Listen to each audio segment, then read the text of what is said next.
కేవలం 45 రోజుల్లో ఈ కూటమి ప్రభుత్వం అధికారంలోకి వచ్చాక శాంతి భద్రతల్ని కంట్రోల్ చేయడంలో ఏ విధంగా ఈ ప్రభుత్వం ఫెయిల్ అయింది అనే విషయం మనం అర్థం చేసుకోవచ్చు. అసలు ఇంత ఘోరంగా రోజుకొక హత్య, రోజుకొక అత్యాచారం, భౌతిక దాడులు, వైఎస్ఆర్ కాంగ్రెస్ పార్టీ కార్యకర్తల మీద, నాయకుల తాలూకా ఆస్తుల మీద దాడులు చేస్తూ ఉన్నారంటే ఈ ప్రభుత్వం ఎంతగా భయపడుతుందో అర్థం చేసుకోవచ్చు. ఎన్నో అలవికాని హామీలు ఇచ్చేశారు, అవి నెరవేర్చడానికి చేత కాక దాని నుంచి తప్పించుకోవడానికి ప్రశ్నించే గొంతుకైన వైఎస్ఆర్ కాంగ్రెస్ పార్టీ గొంతు నొక్కడానికి ఈ విధంగా ప్రయత్నిస్తూ ఉన్నారనేది క్లియర్గా అర్థమవుతూ ఉంది. ఈ రాష్ట్రంలో శాంతి భద్రతలు ఎంత దారుణంగా ఉన్నాయంటే ఆడపిల్లల తల్లిదండ్రులు తమ పిల్లల్ని బయటకు పంపాలంటే భయపడుతూ ఉన్న పరిస్థితి. ఆ రోజు మనం చూసాం, జగన్మోహన్ రెడ్డి గారు ముఖ్యమంత్రిగా ఉన్నప్పుడు పక్క రాష్ట్రంలో ఒక అమ్మాయి మీద అత్యాచారం జరిగితే అలాంటి సంఘటన మన రాష్ట్రంలో జరగకూడదనేసి దిశ యాప్, దిశ చట్టం లాంటివి తీసుకొచ్చారు. దిశ చట్టం కేంద్రంలో పెండింగ్ లో ఉన్నా కూడా అందులో ఉన్న అంశాలన్నీ కూడా ఈ రాష్ట్రంలో అమలయ్యేట్టుగా చేశారు. అంత గొప్పగా లా అండ్ ఆర్డర్ కంట్రోల్ చేశారు జగన్మోహన్ రెడ్డి గారు. ఈ రోజు వీళ్ళు అధికారంలోకి వచ్చిన వెంటనే దిశ యాప్ లేదు, దిశ చట్టం లేదు అంటూ దాన్ని నిర్వీర్యం చేయడం వల్ల ఇలాంటి దుర్మార్గులు విజృంభిస్తూ ఇలాంటి అత్యాచారాలు, హత్యలు ఆడపిల్లల మీద చేస్తూ ఉన్న పరిస్థితి మనకు అర్థమవుతుంది. అలాగే ఈ కూటమి ప్రభుత్వం అనేది వాళ్ళ హామీలు నెరవేర్చలేరు కాబట్టి కేవలం 45 రోజుల్లో వాళ్ళు ఒక ఫెయిల్ అయిన గవర్నమెంట్ గా ఉన్నారు కాబట్టి దాని నుంచి ప్రజలను డైవర్ట్ చేయడానికి ఇలాంటి దాడులు చేయడమే కాకుండా ఈ రోజు ఓట్ ఆన్ అకౌంట్ బడ్జెట్ ఈ అసెంబ్లీ సెషన్స్ లో ప్రవేశపెడుతూ ఉన్నారు. అసలు మన ఆంధ్రప్రదేశ్ రాష్ట్రంలో 7 నెలల వరుసగా ఓట్ ఆన్ అకౌంట్ బడ్జెట్ ప్రవేశపెట్టడం ఎక్కడైనా చూసామా? అది వీళ్ళు పెడుతున్నారంటే వాళ్ళ హామీలు నెరవేర్చడం చేత కాక ఈ విధంగా ఓట్ ఆన్ అకౌంట్ బడ్జెట్ కి వెళ్ళారు. ఫుల్ టైం బడ్జెట్ పెట్టడం చేత కాక, పెట్టలేక ఈ విధంగా పెట్టే పరిస్థితి. అంత ఘోరంగా ఈ రాష్ట్ర పరిపాలన ఈ కూటమి ప్రభుత్వం ఆధ్వర్యంలో సాగుతూ ఉన్న పరిస్థితి మనం చూసాం. అలాగే ప్రశ్నించే పార్టీ వైఎస్ఆర్ కాంగ్రెస్ పార్టీ. ఇప్పుడు ఉన్న పార్టీలన్నీ కూడా అధికార పక్షం. అలాంటి ఇప్పుడు వైఎస్ఆర్ కాంగ్రెస్ పార్టీ ప్రతిపక్షంలో ఉంది. ప్రతిపక్ష హోదా ఇస్తే వీళ్ళు తాలూకా హామీలు అమలు చేయలేదనే విషయాన్ని ప్రశ్నిస్తారు అని చెప్పి మా పార్టీకి కానీ, మా నాయకుడైన జగన్మోహన్ రెడ్డి గారికి కానీ ప్రతిపక్ష హోదా ఇవ్వని పరిస్థితి. ఎందుకంటే వీళ్ళు భయపడిపోతూ ఉన్నారు, ఎక్కడ వీళ్ళు ప్రశ్నిస్తారా అని చెప్పి.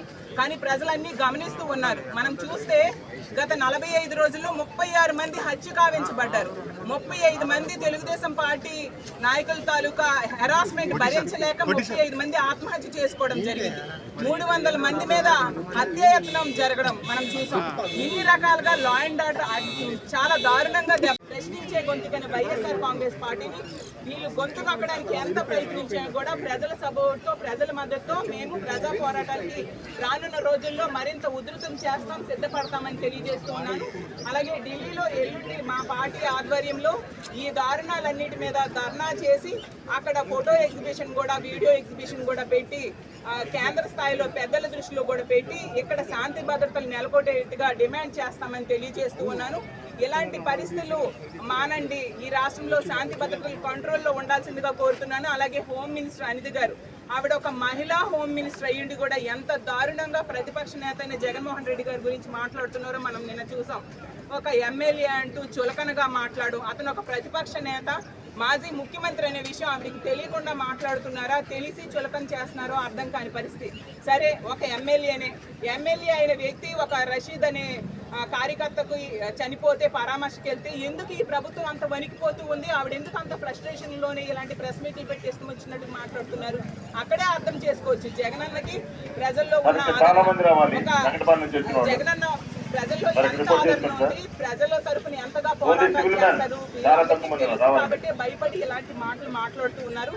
అసలు తన పక్క నియోజకవర్గంలో దర్శిని అనే అమ్మాయి చనిపోతే చావుకు కారణం ఆ ఇంట్లో వాళ్ళు ఎన్నిసార్లు పోలీసులు కంప్లైంట్ ఇచ్చినా కూడా పట్టించుకోకుండా నిర్లక్ష్యం చేయడం వల్ల ఆ దుర్మార్గుడు సురేష్ అనే వ్యక్తి గొంతు కోసి చంపిస్తే కనీసం పరామర్శ చేయలేదు. సరికదా, దర్శినికి పోస్ట్ మార్టంకి కూడా కనీసం ఆర్థిక సహాయం చేయని దాన్ని కప్పిపుచ్చుకోవడానికి ఇలాంటి మాటలు పెట్టిన ప్రజలు నమ్మరు.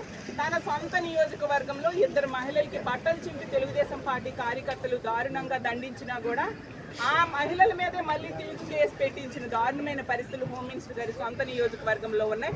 అలాగే ఆ ముచ్చిమర్రి సంఘటన నిజంగా ప్రజాస్వామ్యం సిగ్గుపడేట్టుగా ఆ అమ్మాయిని చంపేసి ఇన్ని రోజులైనా కూడా డెడ్ బాడీ దొరకపోవడం ప్రభుత్వం తాలూకా చేతగానితనం. ఆ పేరెంట్స్ ఎంతగానో కోరుకుంటున్నారు, సీఎం అయినా, డిప్యూటీ సీఎం అయినా, హోమ్ మినిస్టర్ అయినా పరామర్శకు రండి, ధైర్యం చెప్పండి అని. కానీ ఎవ్వరూ కూడా ఇప్పటి వరకు వెళ్ళని పరిస్థితి. దీన్ని బట్టి అర్థమవుతుంది ఎంత ప్రజా సమస్యలైనా ప్రజల బాధలైనా వీళ్ళకి ఎంత తేలిక భావము చులకన భావము అని. కాబట్టి మేమందరము కూడా మా వైఎస్ఆర్ కాంగ్రెస్ పార్టీ ఆధ్వర్యంలో ప్రజల తరఫున పోరాటం చేయడానికి సిద్ధంగా ఉన్నాము.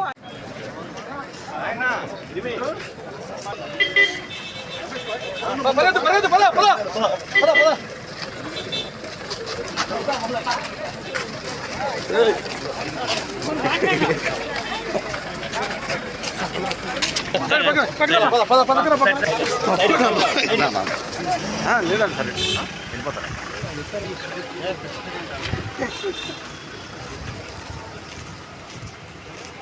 మీడియా సమావేశాలు పెట్టి కామెడీ పండిస్తూ చనిపోయినటువంటి కుటుంబాలని పరామర్శించకపోగా అది వారి వ్యక్తిగత కారణాలతోటి చనిపోయారని ఒక అబద్ధపు ప్రచారం చేయడం అనేది ఇది హర్షించదగ్గ విషయం కాదు. తీవ్రంగా ఖండించాలి. ప్రజాస్వామ్యవాదులు, ఇంటెలెక్చువల్స్ దీని మీద మాట్లాడాలి.